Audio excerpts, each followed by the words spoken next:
And? So? As I remember, you were all excited about your discovery, and a bit put out when Sally got word from the board that they wanted to keep mum about it.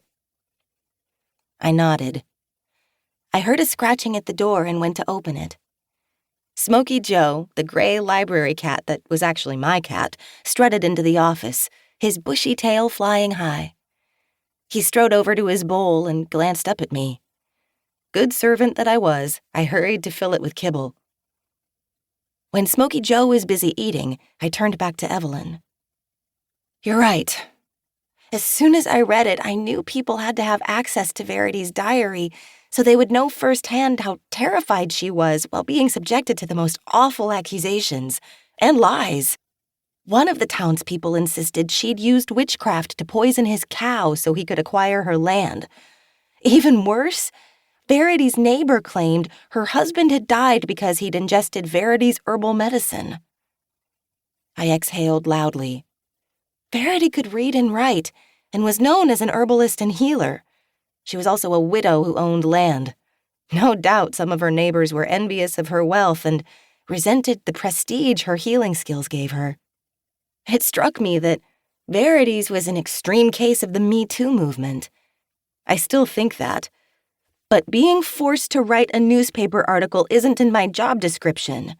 Sally seems to have forgotten I'm getting married 2 weeks from tomorrow, and I've got tons of things to take care of. Evelyn hopped down from her perch and started pacing toward me. I shivered as she drew near. Though she tried to be considerate, sometimes she forgot that when she came close to me, she brought a chill from the other side. Carrie, my dear, you have everything in order. The band, the photographer, and the caterers. Your father, Bosco, and Harriet are taking care of the rehearsal dinner. Victor promised to have his house and the tent set up on the back lawn in perfect order for the big event. I know you're nervous, but what requires your immediate attention? I ran through the wedding list of obligations that never left my mind. I have an appointment to try on my gown tomorrow morning and hope they got the alterations right.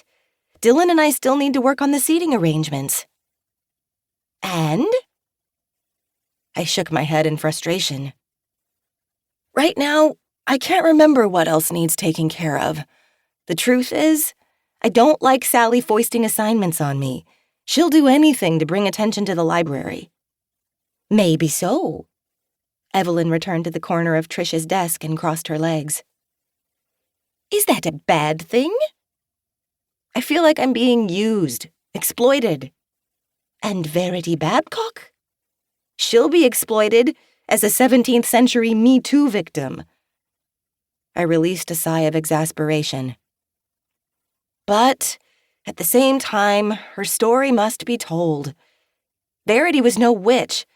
Her diary makes it very clear that she was targeted because she was a widow who grew herbs, which she sometimes sold to her neighbors to help them heal. Until one of them took her herbs and died. I grimaced. Not because of Verity's herbs. Of course not. John Whitcomb was sick. It was only when he was dying that his wife begged Verity for medicine.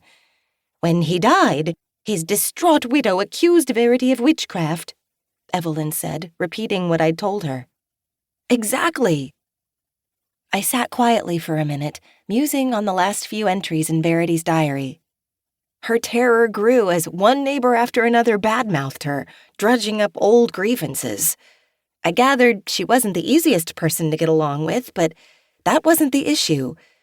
The number of accusations grew, and a month later, Verity was in jail. 6 months later, she was dead. You'll write a wonderful article about your discovery and the contents of the diary. I know you will. Thanks, Evelyn. Just then, the perfect opening sentence came to mind. I turned to my computer to get it down before I forgot it. When I turned around, Evelyn had disappeared, without a word of parting, as usual.